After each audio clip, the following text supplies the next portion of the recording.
સરકારશ્રીનો આ હેતુ એ રીતનો કે કુટુંબ કલ્યાણ નિયોજન. કુટુંબ કલ્યાણ નિયોજનમાં એવું હોય કે જે 2 બાળક હોય બરાબર, એ 2 બાળક વચ્ચે અંતર રાખવું બરાબર. એના માટે કોપરટી, માલા, કોન્ડોમ બરાબર એ પદ્ધતિઓનો ઉપયોગ કરવો.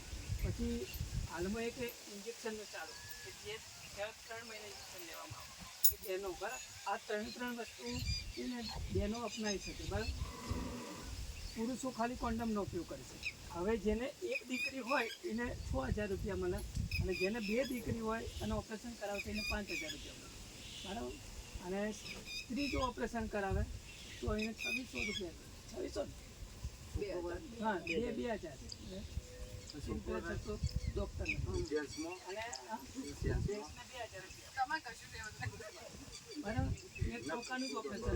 પહેલાં જેવું હવે નહીં કે ભાઈ વધારે ટોકા આવે કે ભાઈ કોમ નહીં કરવાનું, આખો દાડો ખાટલામાં પડ્યું રહેવાનું, એવું નહીં બરાબર.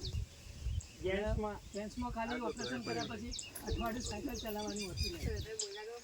જેન્ટ્સમાં 1 દીકરીઓનું ઓપરેશન કરાવે તો ઉપરથી 5000 રૂપિયા 6000 રૂપિયા આવે, અને 2 દીકરીઓનું ઓપરેશન કરાવે ને દીકરો એક ના આવે, 2 દીકરીનું ઓપરેશન કરાવે તો પછી 5000 રૂપિયા આવે. એ એક્સ્ટ્રા થઈ જાય.